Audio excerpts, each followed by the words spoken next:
Today we are going to start a new chapter, the fifth unit, dividend policy. Under this, we are going to discuss the meaning of dividend and dividend policy, types of dividend policy, factors or determinants of dividend policy, forms of dividend. So coming to the introduction part, what do you mean by dividend? Dividend, as we know, whenever a firm earns the profit, he have to pay a certain percent to the shareholder. So in a dividend form, he going to pay to the shareholder. So that can be a surplus profits, and sometimes in normal profits also, if the firm promise a shareholder that he going to issue a dividend, he have to issue in that case also. So whenever the company earns the surplus profits or normal profits, and they mention in the memorandum of articles and memorandum of association and articles of association that they are going to issue the dividend to the shareholders, they have to issue the dividends. So the term dividend refers to that part of profits of a company which is distributed by the company among its shareholder. So this can be treated as a reward to the shareholders for investment made by them in the company towards their shares.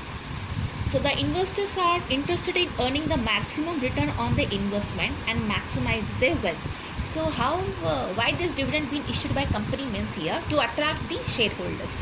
Definitely when as an investor, if you think if the company offer you the dividend or whenever they earns a profit, definitely that attracts you to buy more and more share in that particular company. So it's a one kind of attraction for the shareholder to invest in that particular company and buy the more and more shares from that particular company, which company offering the dividend for the shareholder. Now here another point, another hand, the company when they keep on paying the dividend, they also require the funds to finance its long-term growth also. Means if they frequently paying the dividends to the shareholders, they also need the funds to run the company, and for the long-term investments or long-term requirements of the business, they require or for the future expansion of the business, they have to require the resources. If they keep on increasing the dividend or paying the dividend to the shareholder, they may depend upon the outside resources such as issue of debt or new shares. So in this unit, we are going to learn that issuing of a dividend is a profitable to a company or non-profitable of a company, or if they issue, at what percent they have to issue, so there should be no loss to the company or should not affect the company resources too. So that again the outside, they have to depend upon the outside loans or debt to raise the funds. So next we are going to discuss the types of dividend policy the company have. Regular dividend policy. In regular dividend policy, the name itself have that regular payment of the dividend. So as I said, few company before only they announce that though whatever the position of the firm, they are going to pay a regular fixed percentage of the dividend to the investors. So that can the investors such as a retired person, widows, or the other weaker economical section prefer to get the regular dividend. So the benefits of these regular dividends we have, it establishes a profitable record of the company. Means as I said, shareholders first they attract for the dividend. So it increases the profit record of the company. It creates confidence among the shareholders. That is obviously when the shareholders know that there is a regular dividend without any fail by the company, definitely the shareholders will confident towards that company and they are going to continue with the same company while buying the more and more shares or with the existing shares. It aids in long-term financing and renders financing easier. Yes, and it's established the market value of the share. So when the shareholders know that there is a regular dividend paid by this company, definitely more and more people going to purchase that particular company shares. So that definitely going to increase the market value of the shares of that particular company. The ordinary shareholders view dividend as a source of funds to meet their day-to-day living expenditure. That's true. Next, coming to the stable dividend policy. So stable dividend policy means here there is a consistency or variability in the stream of dividend payments. Like if more precise terms, it means payment of the certain minimum amount of dividend regularly. Means a stable dividend policy may be established in any of the three following. That means under this we have the another three sub methods of issuing the dividend. So first method is constant dividend per share. Constant dividend per share, the word it's also have the meaning. They are going to make a payment of a constant amount of dividend per share. Means here, though company earns or whatever level the company have, means higher the profits, moderate the profits or lower the profits, a fixed amount of dividend they are going to fix per share here. I am denoting per share. For example, you are holding 10 shares of a company. I am fixing and 2% of a dividend per share. So they calculate 2% on one share. So 2% into 10 share you are holding. So here they are fixing for per share how much percent of dividend they are issuing. Though the company earns higher the profit also, they are going to issue you 2% only. Though the company to the moderate profits or lower the profits also, they are going to issue you the 2% of dividend only per share. You need to observe here per share. So that method we call here constant dividend per share method. Next, coming to the constant payout ratio here. So constant payout ratio means here a fixed percentage on net earnings, means depending upon the profits. Constant payout ratio is the dividend payment on the per share, means constant payout ratio is earning on the overall profit of a company. So if they say if the company earns 50% of the profit, we are going to pay some 5% or 10% of the profits, or we are going to earn 80% of the profit, means so as per the net earnings or net profit of a company, they are going to fix some percentage. That percentage on the net profits, overall profits of the company, they are going to issue the dividend to the shareholders. So here the dividend may be fluctuate because it's not fixed, it depends upon the profits. If this year you are earning huge profits in a company, you get the huge percentage of the dividend.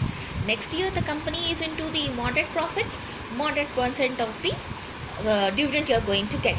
So what's the difference between a constant dividend price? Means constant means the dividend price is fixed over there, but in constant payout ratio it depends purely upon the profits of the company. The higher the profits, the higher the dividend payment ratio. The lower the profits, the lower the dividend payout ratio. Next, coming to the stable rupee dividend plus extra dividend. So this is also one method.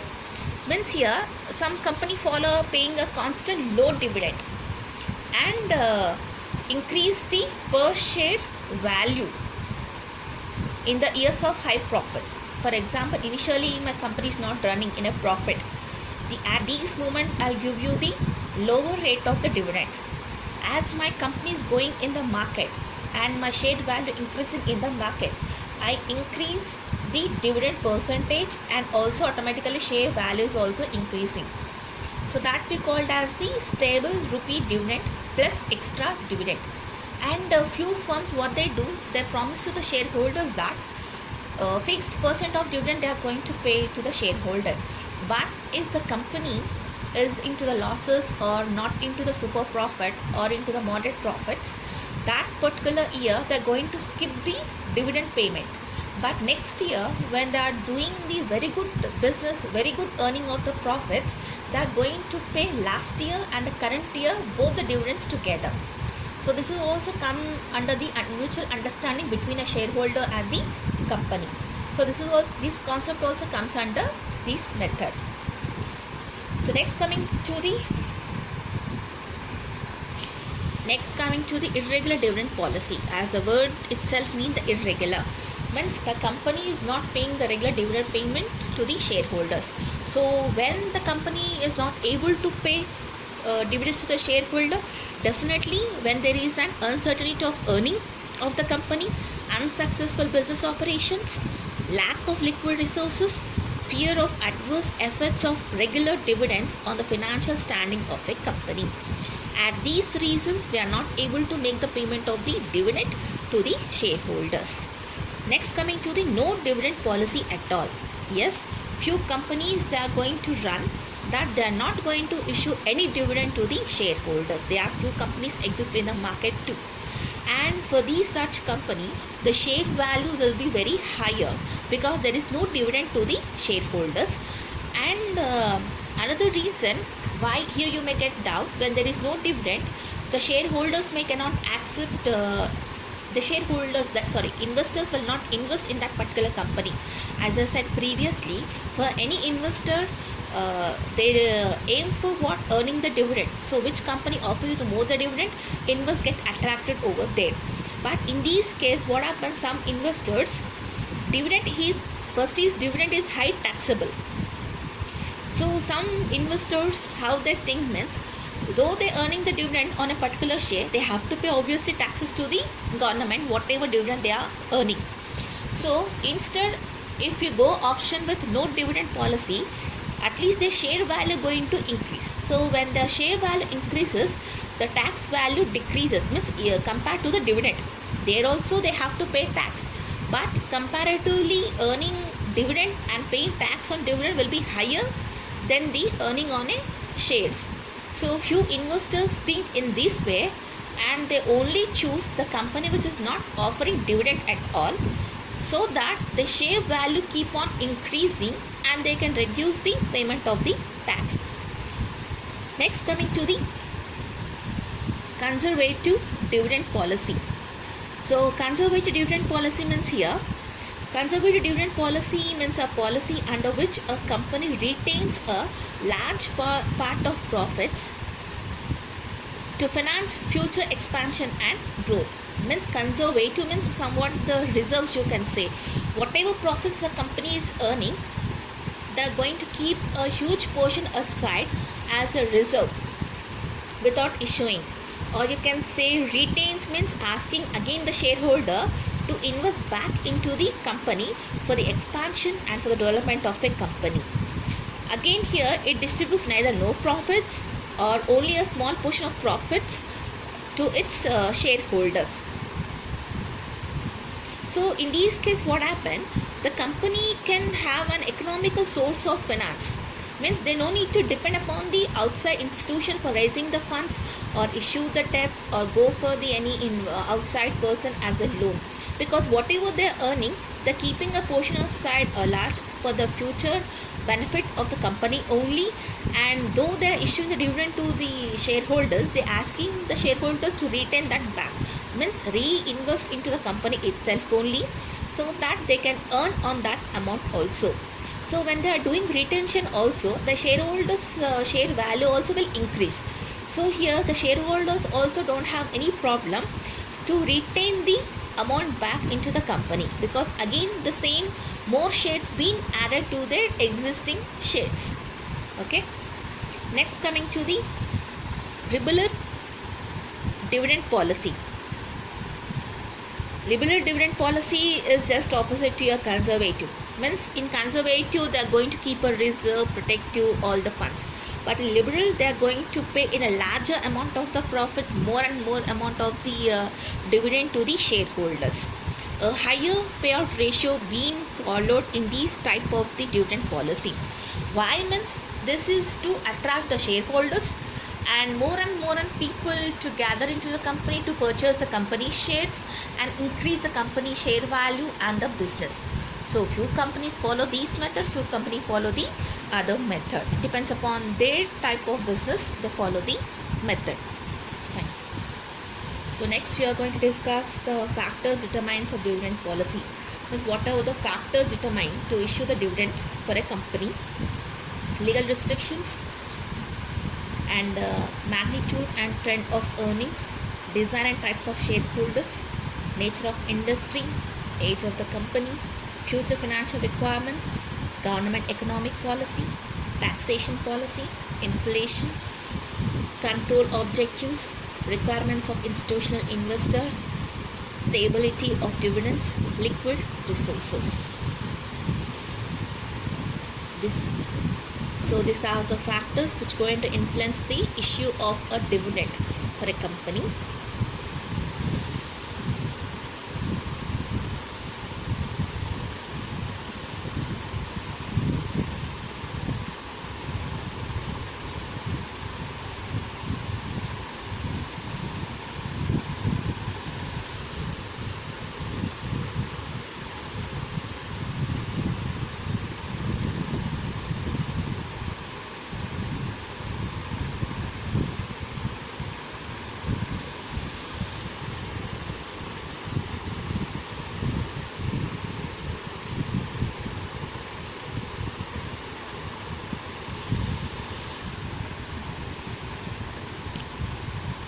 Next, we are going to discuss the forms of dividend the company going to issue. So, dividend can be classified into different types. One is a cash dividend. So, the word itself means that cash dividend means the company making the payment of dividend in cash form only. That method of issuing the dividend we call as the cash dividend. Next is the scrip or bond dividend. Scrip or bond dividend means here the company is giving a promissory note, a promise to pay the shareholders a future date, a specified date that they're going to make the dividend payment on that. So they're not paying right now, but they're giving some future date. On a specified date, they're going to give a dividend to the shareholder. That kind of we called as a bond. Bond, as it's an agreement between the two parties. So here the company giving an promise or an agreement, making an agreement with the shareholders that they're going to make the payment of dividend in a future specified date. Next is the property dividend. Property dividend means here the same. Instead of giving the dividend in a form of a cash or in form of a shares, they are giving in some form of a certain property, in some assets. This system is not popular in India, but in some foreign countries they follow this type of method while giving some asset to the shareholder but not issuing the cash or shares. So that type of dividend we called as the property dividend, where they issue some asset to the shareholder. Next, coming to the stock dividend.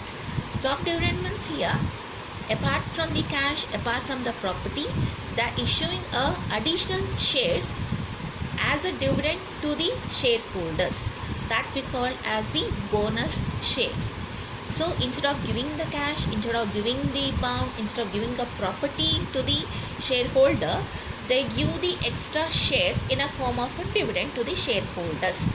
So that shares we call as the bonus shares. Now we are going to discuss in detail bit what do you mean by bonus shares.